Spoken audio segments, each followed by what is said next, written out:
যার হয়তো এমনিতে নিজের যোগ্যতায় একটা কেরানির চাকরি পাওয়ার কথা না, সে এখন রাজনৈতিক সচিব পদমর্যাদায় বিশেষ সহকারী হয়ে বসে আছে।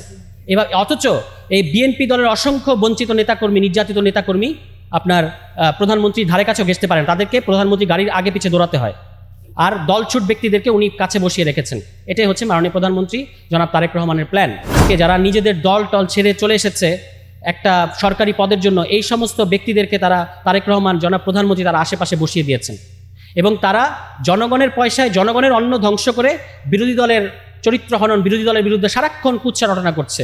তার সরকার ফেল করছে কিন্তু সারাক্ষণ সে বিরোধী দলকে গালাগালি করছে।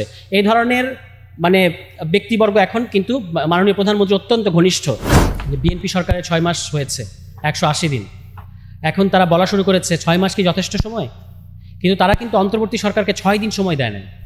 এমনকি অন্তর্বর্তী সরকার গঠিত হওয়ার আগে, এটা বাংলাদেশের ইতিহাস, আপনি আরও যখন আমরা সামনের দিকে যাব, এটা কালো একটা ব্যাপার, একটা ব্ল্যাক স্পট হিসেবে থাকবে যে সরকার গঠন করার আগে বাংলাদেশের সবচেয়ে বড় রাজনৈতিক দল নির্বাচনের দাবিতে, তখন দেশে একটা টালমাটাল পরিস্থিতি, নির্বাচনের দাবিতে তারা সমাবেশ করেছে। তো যারা 6 দিন সময় দেয় নাই, তখন অন্তর্বর্তী সরকার একটা দুর্বল সরকার ছিল, যার লাভের গুড় সবাই খেয়েছে কিন্তু যার দায়িত্ব বা যার দায় কেউ নিতে চাচ্ছে না অন্তর্বর্তী সরকারের, সেই সরকারকে তারা 6 দিন সময় দেয় নাই। শত শত ভুতুরে আন্দোলন তাদের পৃষ্ঠপোষকতায় এবং উস্কানিতে হয়েছে, এটা আমরা সবাই জানি। যমুনার সামনে, শাহবাগে দিনের পর দিন ব্লক করে রাখা, এমনকি প্রশাসনের ভিতরে, জনপ্রশাসন এবং এনবিআরের কথা বিশ্বত আমি বলতে চাই। আজকে দেখবেন যে আমাদের মাননীয় প্রধানমন্ত্রী সম্ভবত তাদের কোনো আলোচনায় গেছেন কিনা, ওনাদের কোনো আলোচনায় ছিলেন হয়তো, উনি বলেছেন অন্তর্বর্তী সরকারে আমাদের দুঃখজনক ঘটনা ঘটেছে এনবিআরে। তো এখন কথাটা হচ্ছে যে এই দুঃখজনক ঘটনাটা তো আপনারা উস্কানি দিয়ে ঘটিয়েছেন। আপনারা তখন সংস্কার করতে দেন না এনবিআরকে, আপনারা তখন জনপ্রশাসন সংস্কারের বিরুদ্ধে দাঁড়িয়েছেন।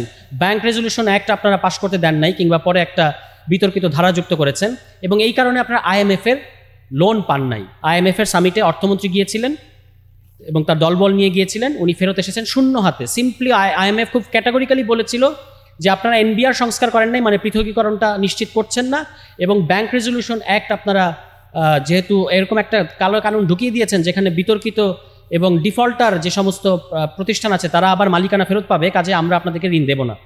এবং তারা কিন্তু ঋণ না পেয়ে ফেরত এসেছে।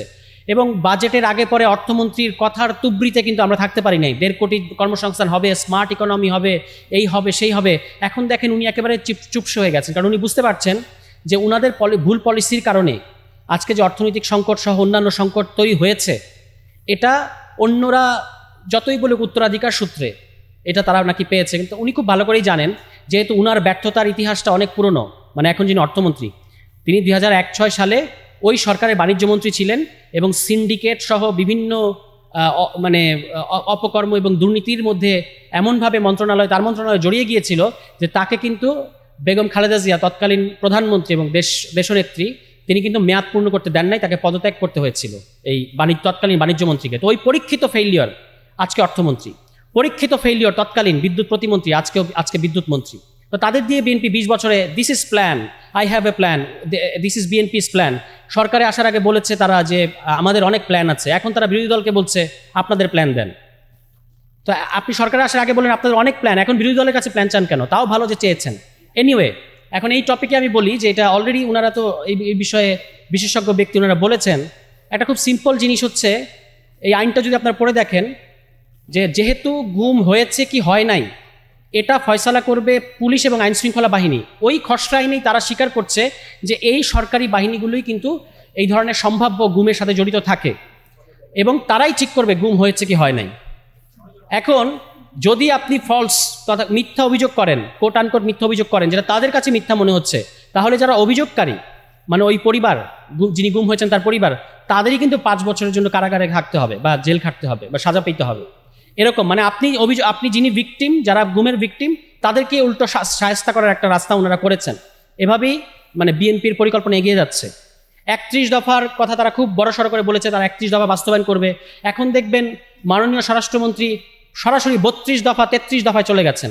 ওনারা যে ফেল করছেন, ওনারা যে পাশ করতে পারছেন না, এটা সবচেয়ে ভালো জানেন মাননীয় স্বরাষ্ট্রমন্ত্রী। এ কারণে উনি দেখবেন 31 দফার কোনো খবর নাই, উনি বলছেন আমরা 32 নম্বর দফা বাস্তবায়ন করে ফেলেছি, আমরা 33 নম্বর দফা বাস্তবায়ন করে ফেলেছি। মানে পাশ করার একটা উদগ্র বাসনা কিন্তু তাদের মধ্যে আছে, কারণ ওনারা তো জানেন ওনারা পাশ করতে পারছেন না।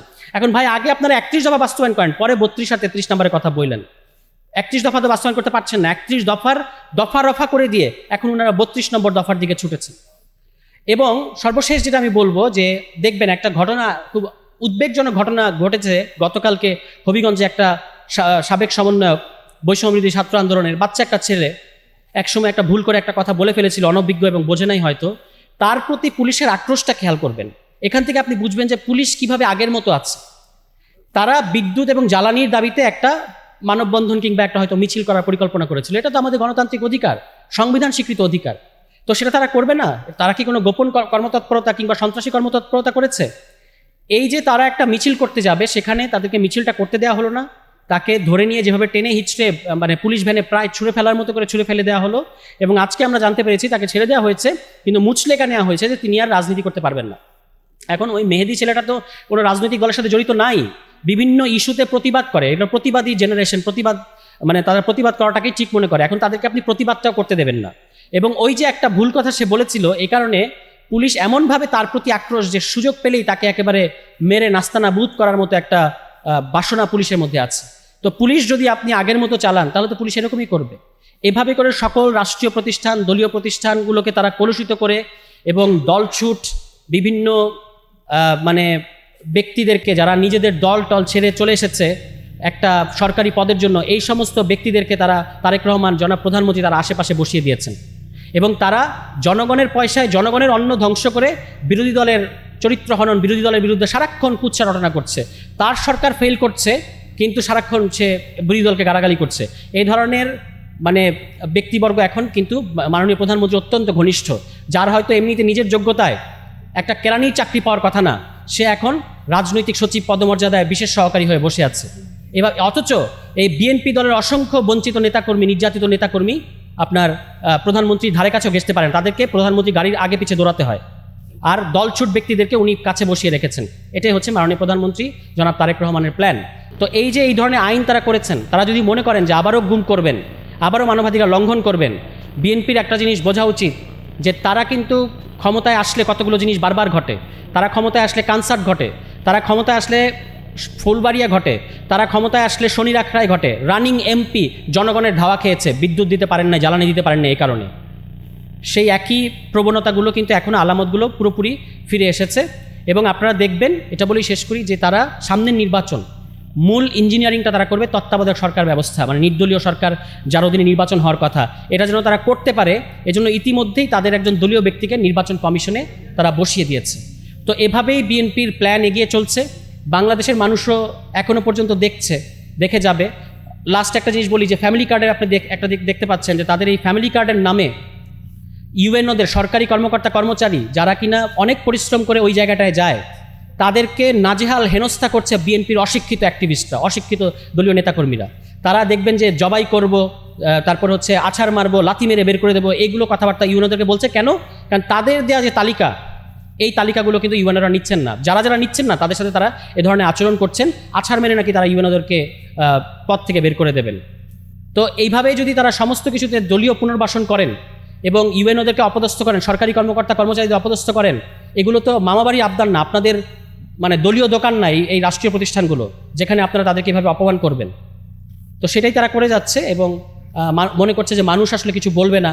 অনেক দিন পর্যন্ত তারা মানুষকে আওয়ামী লীগের ভয় দেখিয়ে মনে করছে তারা অনেক দিন পর্যন্ত সময় আছে, এরকম কিন্তু মনে হয়। কিন্তু শেষ পর্যন্ত যাহা আওয়ামী লীগের জন্য 5 বছর, তাহা আপনার জন্য, যাহা আওয়ামী লীগের জন্য 15 বছর, তাহা আপনার জন্য 5 বছর নাও হতে পারে।